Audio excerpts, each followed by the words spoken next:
আসসালামু আলাইকুম viewers, welcome to এমএইচআর creations. আশা করি আপনারা সবাই খুব ভালো আছেন। 3ds ম্যাক্স টিউটোরিয়ালের ষষ্ঠ পর্বে আপনাকে স্বাগতম। আপনি যদি এই চ্যানেলটিতে নতুন হয়ে থাকেন তাহলে চ্যানেলটিকে সাবস্ক্রাইব করুন এবং পাশে থাকা বেল আইকনটিতে প্রেস করে দিন। তো চলুন শুরু করা যাক আজকের পর্ব।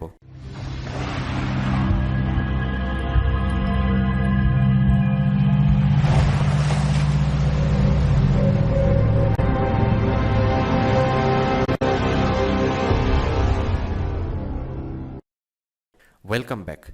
3ds ম্যাক্স টিউটোরিয়ালের বাকি পর্বগুলো আপনি যদি দেখে না থাকেন তাহলে এই ভিডিও ডিসক্রিপশন বক্সে দেওয়া লিঙ্ক থেকে সেই পর্বগুলো আপনি চাইলে দেখে নিতে পারেন। আজকের পর্বে আমরা মেইন টুলবারের ভিতর থেকে সিলেক্ট অ্যান্ড রোটেট এই টুলসটি নিয়ে কাজ করব। উপরের দিকে মার্কিং করা যে অংশটুকু আপনি দেখতে পাচ্ছেন এটি হচ্ছে সিলেক্ট অ্যান্ড রোটেট।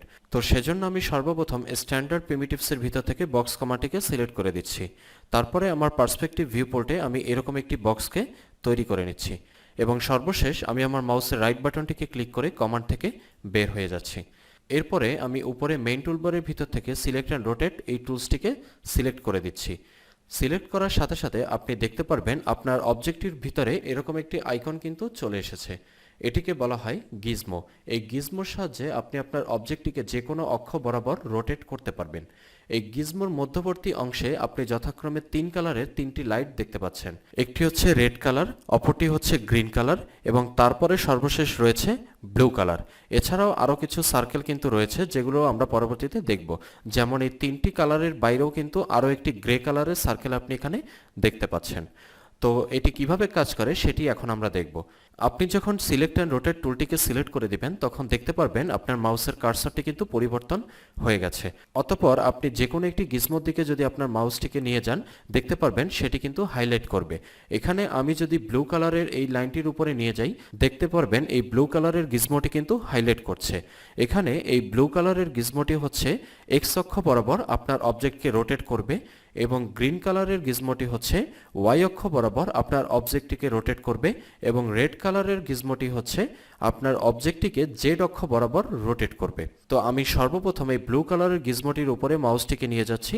তারপরে মাউসের লেফট বাটনটিকে চেপে ধরে যদি ড্র্যাগ করতে থাকি দেখতে পারবেন অবজেক্টটি কিন্তু রোটেট হচ্ছে, অর্থাৎ এটি শুধুমাত্র এক্স অক্ষ বরাবর ঘুরে যাচ্ছে।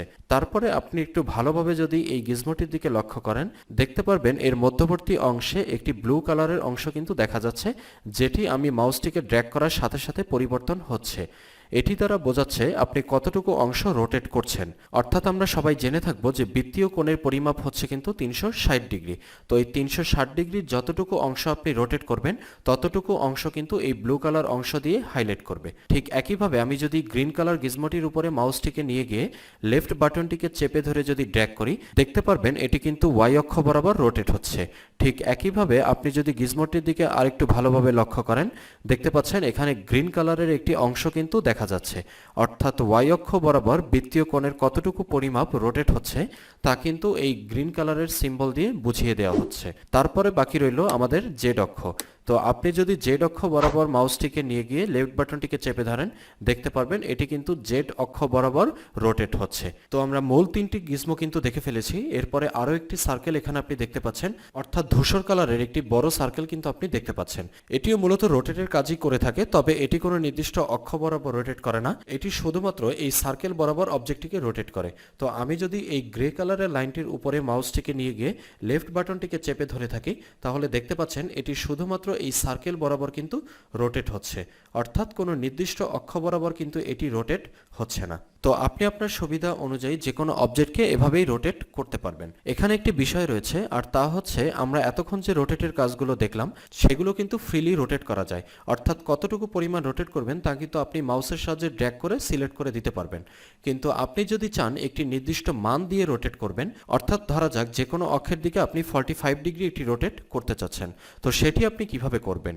তো সেজন্য আপনি চলে যাবেন মেইন টুলবারের ভিতরে অ্যাঙ্গেল স্ন্যাপ টুগল এই অপশনটির উপরে আপনি মাউসের রাইট বাটনটিকে ক্লিক করবেন। তারপরে দেখতে পারবেন এরকম একটি বক্স কিন্তু আপনার দিকে চলে এসেছে। এখানে আপনি যথাক্রমে স্ন্যাপস, অপশন, হোম গ্রিড এবং ইউজার গ্রিড নামে যথাক্রমে 4টি অপশন পেয়ে যাবেন। তো আপনি যদি নির্দিষ্ট কোনো মানের সাহায্যে এই রোটেটটিকে করতে চান তাহলে আপনি চলে যাবেন এখান থেকে অপশনসে। এই অপশনসে গিয়ে আপনি দেখতে পারবেন এখানে অ্যাঙ্গেল নামক একটি অপশন দেয়া আছে। যেমন এখানে বর্তমানে অ্যাঙ্গেলে দেয়া আছে 5 ডিগ্রি, অর্থাৎ আমি আমার অবজেক্টটিকে যে কোনো দিকে রোটেট করি না কেন তা 5 ডিগ্রি করে রোটেট হতে থাকবে। তো আপনি চাইলে এখান থেকে মানগুলোকে পরিবর্তন করে দিতে পারেন। আমি যেমন এখান থেকে দিয়ে দিচ্ছি 45 লিখে আমি এই কমান্ড বক্সটিকে কেটে দিচ্ছি। তারপরে আপনি উপর থেকে অ্যাঙ্গেল স্ন্যাপ টু গোল এই অপশনটিতে একবার ক্লিক করে দিবেন, অর্থাৎ এখন এই অ্যাঙ্গেল স্ন্যাপ টু গোলটি কিন্তু অ্যাক্টিভ অবস্থায় আছে। তো সেটি আপনি কিভাবে বুঝবেন, আপনি এখানে দেখতে পাচ্ছেন ব্লু কালার দিয়ে এটিকে হাইলাইট করা আছে, এর মানে হচ্ছে অ্যাঙ্গেল স্ন্যাপ টু গোল এটি কিন্তু এখন অ্যাক্টিভ অবস্থায় আছে। তো এখন যদি আমি যে কোনো অক্ষের দিকে এই অবজেক্টটিকে রোটেট করি না কেন তা কিন্তু 45 ডিগ্রি বরাবর রোটেট হবে। তো আমি যদি এখন এক্স অক্ষ বরাবর মাউসটিকে ড্র্যাগ করি, দেখতে পাচ্ছেন এটি কিন্তু 45 ডিগ্রি বরাবর ঘুরে যাচ্ছে। ঠিক একইভাবে ওয়াই অক্ষ বরাবরও যদি এটিকে ড্র্যাগ করি, দেখতে পারবেন এটি কিন্তু 45 ডিগ্রি বরাবর রোটেট হচ্ছে। আশা করছি বিষয়টি আপনি বুঝতে পেরেছেন। এভাবে অ্যাঙ্গেল স্ন্যাপ টু গোলের মাধ্যমে আপনি যে কোনো মাপে আপনার অবজেক্টটিকে রোটেট করতে পারবেন এবং আপনি চাইলে ফ্রিভাবেও এটিকে মাউসের সাহায্যেও রোটেট করতে পারবেন। তো এই ছিল মোটামুটি সিলেক্ট অ্যান্ড রোটেটের কাজ। পরবর্তী পর্বে আমরা বাকি যে টুলসগুলো রয়েছে সেগুলো সম্পর্কে আলোচনা করার চেষ্টা করব।